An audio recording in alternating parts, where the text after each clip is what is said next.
Assalamualaikum warahmatullahi wabarakatuh. Alhamdulillahi rabbil alamin wassalatu wassalam ala asyrafil anbiya wa ala alihi wa sahbihi ajma'in. Rabbi shrah li sadri wa yassir li amri yafqahu qawli ya arhamar rahimin. Alhamdulillah, pujian dan kesyukuran kita panjat kepada Allah Subhanahu wa taala.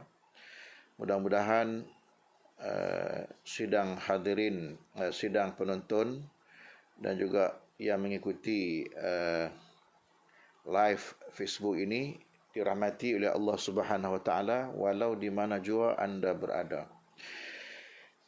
Tuan-tuan dan puan-puan sekalian, pada pagi subuh yang mulia ini insya-Allah kita akan membincang dan membicarakan tentang satu tajuk yang hangat dan banyak diperkatakan oleh ramai pendakwah dan juga penceramah mutakhir ini. Jadi tajuk kita ialah menjelang fasa akhir dunia. Tentu di fikiran dan juga di benak pemikiran sidang penonton sekalian, persoalan yang berlegar di minda kita ialah di mana kedudukan kita, kehidupan kita di dalam dunia sekarang ini. Fasa hidup kita di mana? Kerana setiap masa yang kita lalui akan mempunyai fasa-fasa dalam kehidupan. Umpamanya kalau kita melalui puasa Ramadan baru ini, kita juga mempunyai fasa-fasa yang dibahagikan. Namanya fasa 10. Dan akhirnya dia akan bertemu dengan penutup ataupun kesudahan. Maka persoalan kita yang perlu kita jawab ialah berdasarkan tajuk kuliah subuh kita pagi ini sidang penonton sekalian, ialah kita sebenarnya sedang menuju ke fasa akhir kehidupan kita di dalam dunia.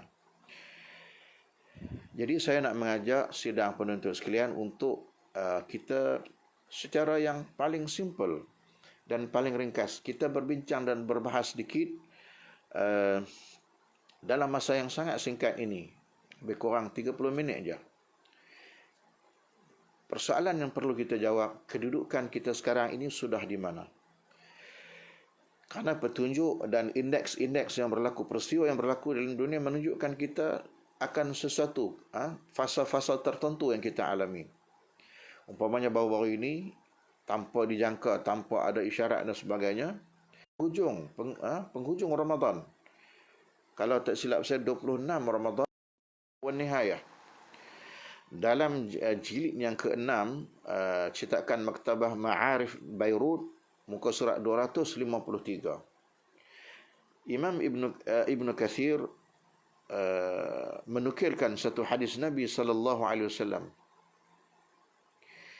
di mana hadis riwayat daripada Sa'ad bin Abi Waqqas radhiyallahu anhu, kata Sa'ad bin Abi Waqqas, Rasulullah SAW pernah bersabda, Nabi bersabda, Nabi sebut, inni la arju alla ya'jizu ummati 'inda rabbiha an yuakhirahum nisfa yaumin. Dengarkan baik-baik, perhatikan baik-baik maksud hadis ini. Kata Sa'ad bin Abi Waqqas, Rasulullah sallallahu alaihi wasallam bersabda, Nabi kata, ini sesungguhnya aku la arju, aku sangat mengharapkan bahawasanya la ya'jizu ummati 'inda rabbiha, bahawasanya umat aku tidak menjadi lemah di depan ataupun di sisi Tuhannya, bahawa diharapkan ayu akhirahum nisfa yaumin, kehidupan mereka itu ditakhirkan, dilewatkan ataupun ditambahkan nisfa yaumin, separuh hari. Hadis ini sidang penonton sekalian ialah riwayat daripada Abu Daud dan wa isnaduhu jayyidun, sanadnya baik. Dah hanya melalui jalur Abu Daud sahaja. Wa isnaduhu jayyid, sanadnya baik. Baik. Jadi bila Sa'ad bin Abi Waqqas meriwayatkan hadis ini, qila li Sa'ad bin Abi Waqqas, sahabat lain bertanya kepada Sa'ad bin Abi Waqqas, kam nisful yaum? Apa maksud ataupun apa kadar separuh hari itu, wahai Sa'ad bin Abi Waqqas? Maka jawab Sa'ad bin Abi Waqqas berdasarkan firman Allah Subhanahu wa taala di dalam suratul Hajj ayat yang ke-47, separuh hari itu bermaksud khamsumi'ati amin, ialah 500 tahun, di mana firman Allah Subhanahu wa taala dalam suratul Hajj ayat yang ke-47, sedang penonton sekalian, di hujung ayat yang ke-47 itu Allah menyatakan, wa inna yawman 'inda rabbika ka'alfi sanatin mimma ta'uddun. Dan sesungguhnya satu hari, yawman 'inda rabbika, di sisi Tuhanmu, di sisi Allah Subhanahu wa taala, ka'alfi sanatin mimma ta'uddun, seperti mana 1000 tahun. Maknanya kalau di sisi Allah satu hari, kalau di sisi manusia 1000 tahun. Tapi bagi Allah Subhanahu wa taala kadar itu sangat singkat. Nisbahnya ialah satu hari. Artinya satu hari di sisi Allah 1000 tahun di sisi bilangan manusia, perkiraan manusia. Mimma ta'uddun, ka'alfi sanatin mimma ta'uddun. Maka ulama berbahas tentang mafhum ataupun maksud hadis ini. Ada sebahagian ulama, umpamanya Al-Alqami, dia menyatakan hadis ini, hadzal hadis mahmulun ala hisabil fuqara fil mahsyar. Hadis ini ditanggung di atas hisab orang-orang miskin pada hari di padang mahsyar kelak. Artinya orang miskin perkiraan mereka cepat. Adapun orang-orang yang kaya yang punya harta yang lebih, perkiraan mereka sudah tentulah lebih lewat dan lambat. Kerana orang kaya perlu dihisab dan dihitung semua. Maka Nabi mengharapkan alla ya'jiz ummati 'inda rabbiha an yu'akhkhirhum nisfa yaum. Ini kata Al-Alqami. Adapun sebahagian ulama yang lain mengatakan, umpamanya Al-Manawi dan juga Ali Al-Qari dalam kitab Al-Mirqat Syarhul Mishkat. Ulama-ulama ini menyatakan yang dimaksudkan ditambah ataupun ditakhirkan separuh hari yang mewakili 500 tahun itu, mahmulun ala ta'khiri zamani ummati Muhammadin, ditanggung ataupun difahami sebagai usia umat Muhammad ini pada asalnya hanyalah sehari, iaitu 1000 tahun, tetapi ditambah lagi, ditakhirkan separuh hari, menjadikannya tambah 1000 tahun, tambah 500 tahun, menjadikannya 1500 tahun. Berdasarkan hadis inilah, sidang penuntut sekalian, kebanyakan para ulama, Imam Al-Qurtubi, Imam Ibn Kathir, Az-Zarkashi, Imam As-Suyuti, Imam An-Nawawi dan sebagainya, mereka mengatakan perkiraan usia umat Muhammad itu ialah bermula daripada zaman An-Nubuwah sehinggalah akhir zaman, ialah berlega di sekitar 1000 ataupun tidak lebih 1500 tahun. Baik, perlu difahami sidang penuntut sekalian, bukan berarti kita membicarakan hal ini kita mengetahui dengan tepat dengan angka bila akan berlakunya kiamat. Tidak. Ilmu tentang kiamat ini, tarikh berlakunya bila, hanya Allah Subhanahu wa taala yang mengetahui. Dalam hadis matan al-arba'in Imam An-Nawawi, hadis yang pertama, ketika mana Jibril alaihissalam datang kepada Rasulullah, fa asnada rukbatayhi ila rukbatayhi, meletakkan pahanya, menyandarkan dua lututnya bertembung, meletakkan tangannya di paha Nabi SAW. Dan Jibril pernah bertanya bila berlakunya kiamat. Maka Rasulullah SAW menjawab, mal mas'ulu anha bi'a'lami min as-sa'il. Tidaklah orang yang ditanya ini lebih mengetahui berbanding orang yang yang bertanya. Artinya aku dengan kamu wahai Jibril sama aja, kita tidak mengetahui tarikh yang tepat bila nak berlaku kiamat. Hanya ini ialah kerana kiamat itu ialah rahsia hak mutlak milik Allah Subhanahu wa taala, di antara rahsia-rahsia Allah yang tidak dikemukakan hatta walau kepada Nabi Muhammad dan kepada malaikat Jibril alaihi salam. Maka membicarakan hal ini sebenarnya ialah merupakan sebagai peringatan untuk diri kita semua. Dan hal ini di zaman sahabat dulu pun ramai di kalangan para sahabat yang ada sebahagian yang menunjukkan minat yang mendalam. Ada sebahagian yang banyak yang bertanya kepada Rasulullah tentang hal kiamat. Dan sepatutnya kita perlu merasa heran dan pelik kerana sebahagian di kalangan kita tak berminat nak mengambil tahu tentang kiamat ini. Sekurang-kurang kalau kita mengambil tahu tentang fasa akhir umat ini, memberikan kita satu kesedaran untuk kita lebih meningkatkan tahap ataupun kualiti ibadah kita, kuantiti ibadah kita kepada Allah Subhanahu Wa Taala sebagai persiapan kita menuju ke arah kiamat. Baik. Sidang penonton sekalian. Baik. Berdasarkan hadis yang saya bacakan tadi, anggaran itu ialah sehari setengah mewakili 1,500 tahun. Dan kalau kita lihat tahun ini, tahun kita berada di tahun 1442 Hijriah. Maka untuk menjelaskan ini tentang fasa kehidupan, di mana kedudukan kita sekarang ini di akhir zaman ini, dengan banyak berlakunya peristiwa-peristiwa yang kita tidak jangka, yang besar. Umpamanya Allah Subhanahu Wa Taala mengutuskan kepada kita wabak penyakit coronavirus ini yang belum menampakkan tanda-tanda akan reda. Kemudian tahun ini juga bulan Mac yang lalu berlakunya lintasan asteroid ataupun meteor yang berukur lilit hampir 1 kilometer besarnya, yang merupakan salah satu batu-batu di angkasa dengan kelajuan yang sangat tinggi. Berlakunya bencana alam, banjir besar. Sekarang ini di negara China sedang berlaku banjir yang besar. Kemudian tanpa kita jangka berlakunya perang di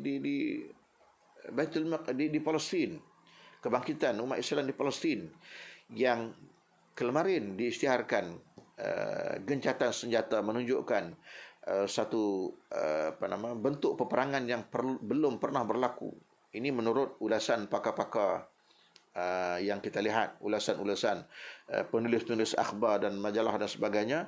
Perang ini belum pernah berlaku bentuk dan cara ataupun taktik dia.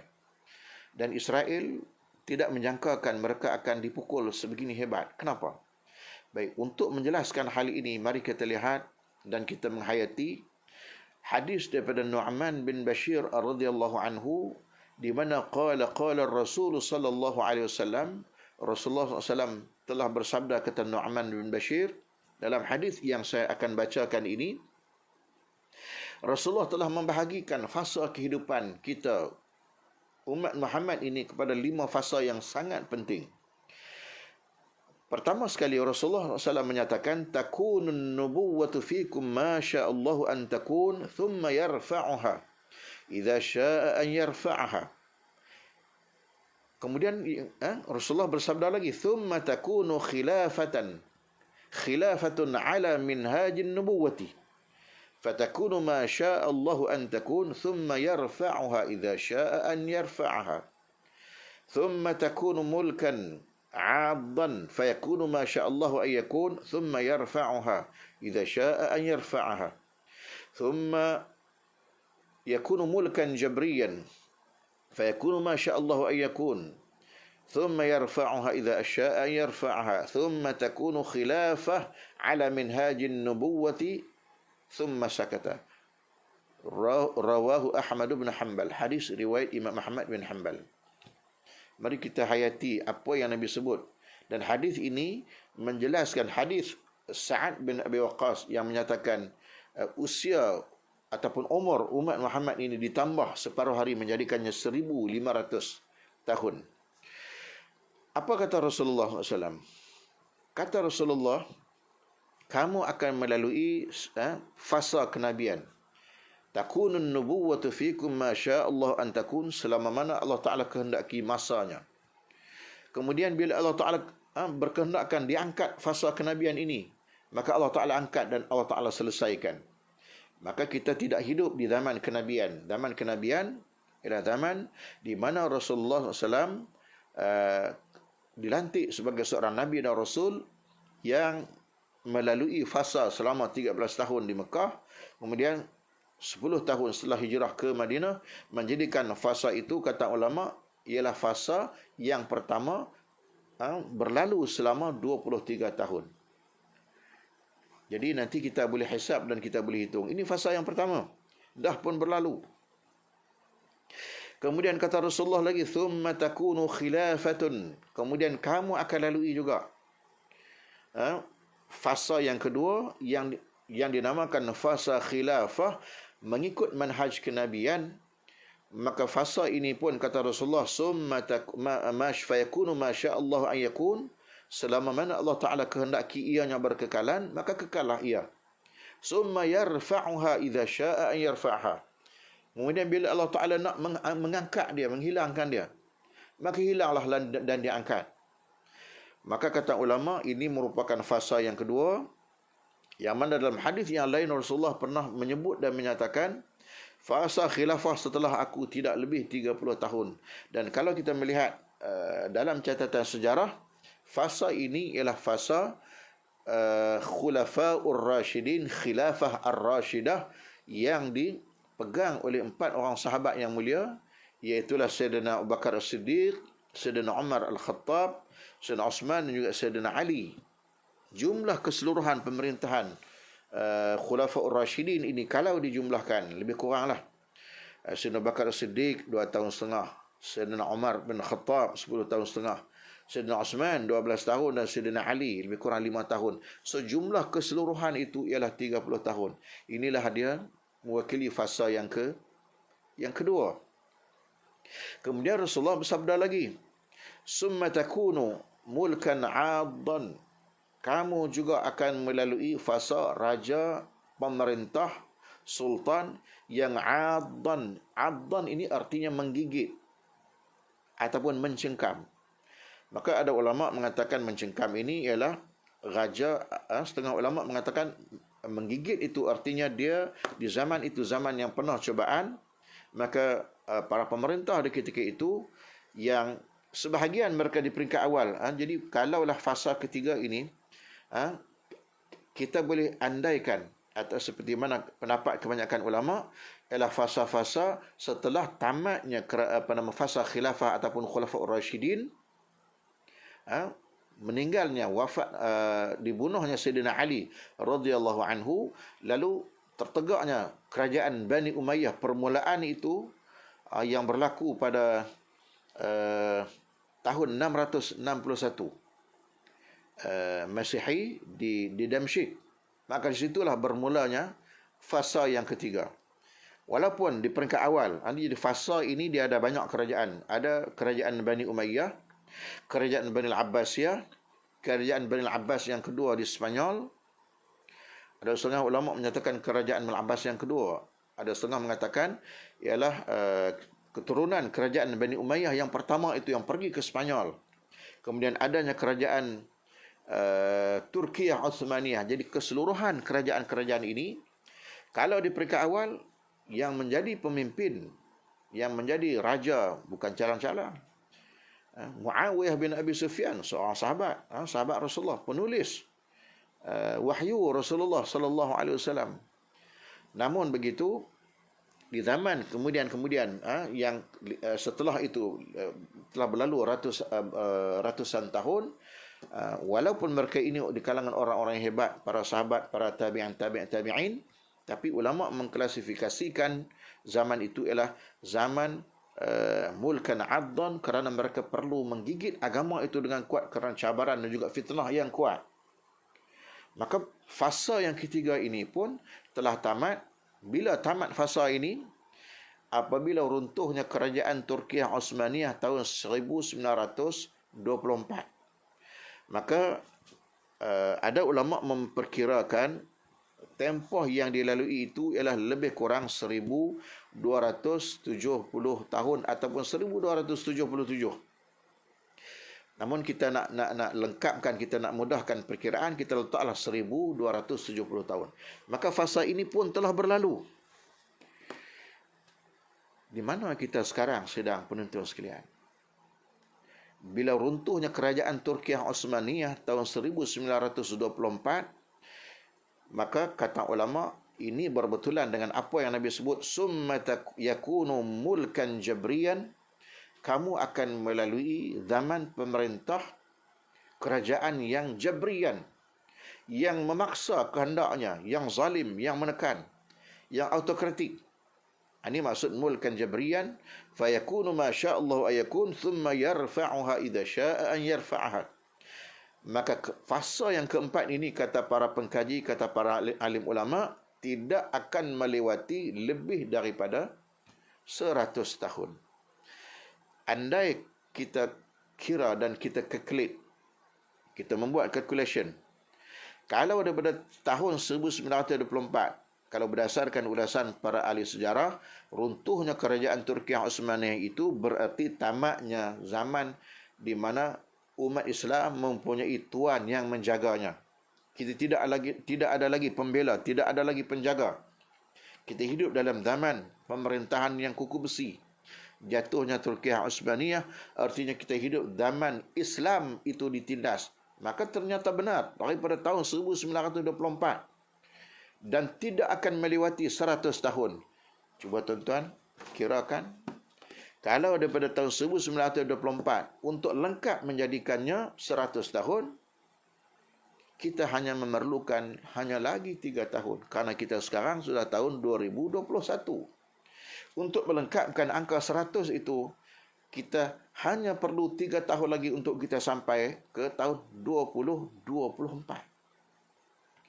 Jadinya, kesimpulan yang setakat ini yang saya mampu buat, sidang penonton sekalian, kita sekarang ini, andai tuan-tuan dan perempuan sidang penonton sekalian bertanya dan mempersoalkan di mana kedudukan kita, fasa kita di mana, sebenarnya kita hanya mempunyai ini anggaran, ilmu yang tepat, maklumat yang tepat hanyalah milik Allah Subhanahu Wa Taala. Kita bercakap berdasarkan hadis Nabi dan ayat Quran.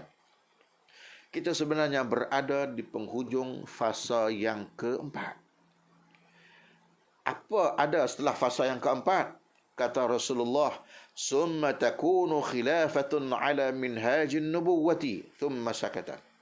Kamu nanti, kata Rasulullah, akan berdepan dan akan melalui zaman khilafah mengikut manhaj kenabian. Summa sakata. Dalam hal ini, fasa yang kelima ini, Nabi senyap, Nabi diam. Nabi tidak menyebutkan seperti mana fasa-fasa yang sebelum ini. Summa wa yakunu ma syaa fa yakunu ma syaa Allah yakun summa yarfa'uha idza syaa yarfa'ha. Kekalah ia seperti mana kehendak Allah. Kalau Allah Taala nak, Allah Taala mengangkatnya bila-bila masa yang dikehendaki. Tidak, Nabi tidak menyebut keadaannya begitu. Kerana apa? Kerana fasa yang kelima ini ialah satu fasa yang belum lagi berlaku dan kita sedang menunggu ataupun menuju ke arah fasa tersebut. Maka berdasarkan perkiraan, bukan tepat, ilmu yang tepat ini hanyalah milik Allah Subhanahu Wa Taala. Saya hanya menyatakan mengikut anggaran berdasarkan kajian para alim ulama. Sebab itulah banyak pandangan-pandangan, kajian-kajian yang kita dengar bahawasanya sekian-sekian begini, tahun ini akan berlaku sekian. Umpamanya dalam konteks kita yang sedang baru kita melihat peperangan yang berlaku di Palestin baru ini pun juga pernah disabdakan oleh Rasulullah SAW. Nabi pernah sebut dalam hadis. Apa yang Nabi sebut? Kenapa perang Israel Palestin kali ini sangat berbeza? Ada yang meramalkan Palestin, Israel, negara haram Israel, akan lenyap tahun 2022. Syekh Ahmad Yasin, pengasas Hamas, meramalkan tahun 2027. Apapun, bagi saya, dalam kita menuju ke arah penamatnya fasa yang keempat ini, artinya kita akan, kalau mengikut perkiraan, tahun 2024, artinya 2025. Maka tidak kira angkanya bagaimana, sebenarnya kita berada di penghujung fasa yang keempat dan kita sedang menuju ke arah fasa yang kelima, iaitulah fasa khilafah ikut manhaj kenabian. Dan fasa ini tidak lain dan tidak bukan kecuali kita sedang menunggu munculnya Imam Mahdi Al-Muntazar yang disebutkan dalam banyak hadis-hadis Nabi SAW. Maka proses itu sedang berlaku sekarang ini. Apa maknanya? Kalau kita lihat, sidang penonton sekalian, perang Palestin Tidak pernah Israel terpukul sedahsyat ini. Tidak pernah negara haram Israel roket ataupun peluru daripada Gaza sampai ke Haifa di utara tanah Palestin yang dijajah, sampai ke Ramun di arah selatan. Dan ini, kata para pejuang, ialah muqaddimah dan permulaan ke arah pembebasan tanah yang suci, itulah tanah Palestin, Baitul Maqdis secara khususnya. Sebab itu, bagi mengukuhkan pandangan yang saya sebut ini, saya merujuk, saya akan membacakan satu hadis Nabi SAW, riwayat daripada Abi Hazim, annahu sami'a Sahlan yaqul, dia pernah mendengar seorang sahabat bernama Sahlun. Sahlun ini menyebut dan menyatakan, kata Sahlun, sami'tu an-nabiyya yaqul, aku mendengar Nabi Muhammad sallallahu alaihi wasallam bersabda, bu'ithu wa ana was-sa'ah hakadha, aku diutuskan antara aku dan hari kiamat begini. Rasulullah menunjukkan jari telunjuk dan juga jari yang tengah, menunjukkan datangnya Rasulullah itu serentak dengannya akan berlakulah tanda-tanda kiamat yang besar. Walaupun jaraknya bagi kita dengan Rasulullah itu terlalu jauh. Maka lebih detail lagi hadis Auf bin Malik, Rasulullah SAW bersabda, Nabi sebut, u'adud sittan baina yaday sa'ah, kamu bilanglah 6 perkara. 6 perkara, andai ini berlaku baina yaday sa'ah, maka kamu akan berdepan dengan kiamat yang sangat hampir. Yang pertama, kata Rasulullah, mauti, kematianku. Rasulullah SAW sudah pun wafat. Yang kedua, sidang penuntut sekalian, di antara tanda-tanda kiamat ialah Fathu Baitul Maqdis, pembebasan Baitul Maqdis. Dan pembebasan Baitul Maqdis ini sebenarnya, Al-Quds ini melalui sejarah yang sangat panjang, di mana bersilih ganti, bertukar tangan. Pernah Baitul Maqdis satu tahap, satu ketika, kalau ikut sejarah Baitul Maqdis ini, Al-Quds ini, dia dibangunkan dan dibina dan diasaskan oleh orang-orang Arab Kan'aniyun 5,000 tahun dulu. Tak ada pun sejarah yang berkait dengan orang-orang Yahudi, orang-orang Israel ni. Orang Arab yang masuk di situ. Kemudian orang-orang Kanaan ini menamakan Al-Quds itu sebagai Yerusalem. Dalam Taurat disebut Urshalim. Itu tanah milik orang Arab. Maka bersilih ganti, dikuasai oleh orang-orang Yahudi pada peringkat awal. Kemudian datangnya Khalifah Umar bin Al-Khattab menakluki Baitul Maqdis dan membebaskan Al-Quds tahun 18 Hijriah. Kemudian bersilih ganti, menang pula tentera salib. Kemudian bertukar pula dengan Salahuddin Al-Ayyubi tahun 583 Hijriah bersamaan 1187 Masehi. Menang pula salib, menang pula An-Nashir Al-Ayyubi. Kemudian salib, tentera salib ambil alih pula. Kemudian menang pula Salahuddin Al-Ayyubi, sehinggalah akhir sekali dikuasai oleh Zionis. Salib dalam perang tahun 1967, itulah dia tahun terakhir yang dikuasai oleh umat Islam sehinggalah sekarang ini. Jadi Al-Quds itu bersilih ganti. Dan adakah persoalannya? Ini perang Palestin dengan Israel baru ini ialah permulaan ke arah munculnya Imam Mahdi Al-Muntazar. Sebab kalau berdasarkan fikiran angka yang kita sebutkan tadi, kalau kita kira 23 zaman kenabian, 30 tahun zaman Khulafaur Rashidin, kemudian fasa yang ketiga lebih kuranglah 1270 tahun, campur dengan 97 tahun, iaitu daripada tahun 1924, fasa yang keempat tu, sampai sekarang ini tahun 2021, kita sudah menjangkaui 1420 tahun. Maka secara tolak campur, masa untuk kita sampai, sebenarnya dia tidak akan sampai 1500 tahun. Masa untuk kita menuju ke arah kiamat itu sangat hampir. Nisbah berbanding dengan kemunculan Rasulullah dan wafatnya Rasulullah, kita lah umat akhir zaman. Maka sidang penonton sekalian, kalau dicampur semuanya, dia akan berjumlah 1420 tahun. Maknanya berbaki itu lebih kurang 70 tahun lebih. Dan angka itu hanyalah sekali. Yang tepatnya hanyalah milik Allah Subhanahu Wa Taala. Makanya kita perlulah membuat persiapan diri COVID-19, virus COVID-19 ini. Siapa yang menjangkakan kita akan mencapai angka jangkitan kemarin, semalam, sehingga hampir 7,000. Ini ujian yang berat daripada Allah Subhanahu Wa Taala, memerlukan kepada kita membuat persiapan diri. Ketika mana keadaan kita yang sedang kuat diuji oleh Allah, tasbih, tahmid, tahlil, Al-Quran dan selawat kepada Nabi sallallahu alaihi wasallam. Jadi marilah kita bersama-sama membuat persiapan yang sebaik-baik mungkin. Baik, saya nak habiskan dan tamatkan apa yang disebutkan oleh hadis Nabi SAW tentang 6 perkara tadi. Itu yang kedua. Kemudian yang ketiga, sidang menteri sekalian, Nabi sebut, kalau berlaku perkara ini,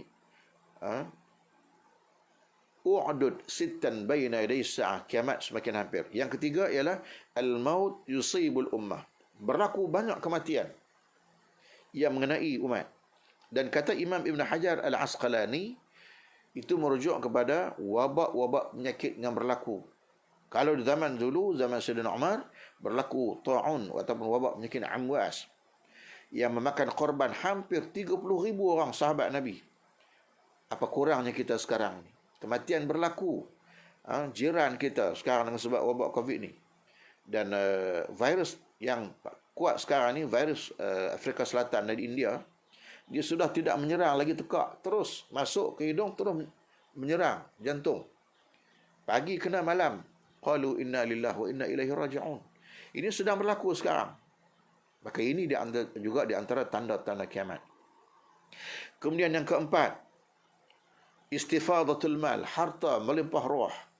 Dan ini kata Ibn Hajar ialah akan berlaku di zaman pemerintahan Nabi Allah Isa AS. Baitulah perang di Palestin baru-baru ini, membebaskan Al-Quds ialah sebagai permulaan.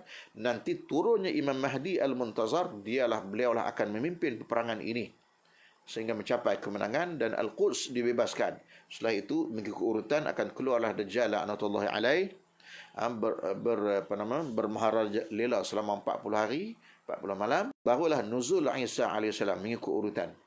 Baik, yang kelima, di antara tanda dekat kiamat, la tad'u baitan min al-arab illa dakhalathu, akan masuk ke semua rumah orang Arab. Apa yang dimaksud ini wallahu alam. Banyak yang berpakat, boleh pakat berperang melawan satu musuh yang asing, maka itu di antara tanda kiamat. Nampak? Jadi tuan-tuan dan puan sekalian, rasanya cukup sekadar itu maklumat dan juga jawapan tentang di mana kedudukan kita dalam fasa-fasa terakhir umat Muhammad ini. Kesimpulannya, kita berada di hujung fasa, akan masuk fasa yang kelima. Maka proses nak mencapai masuk ke fasa, sampai ke fasa kelima, itulah kita akan berdepan dengan banyak musibah dan ujian-ujian yang melanda. Jadi saya rasa cukup sekadar itu. Cuma sedikit sebelum tamat, saya nak sedikit mengiklankan, andai sidang menuntut sekalian nak membuat sumbangan bagi aktiviti pengimarahan Masjid Abdullah bin Zubair ni, jadi tuan-tuan boleh salurkan sumbangan ke akaun Bank Islam 140, nombor akaun 100-39658. Penama akaun ialah Masjid Abdullah bin Zubair.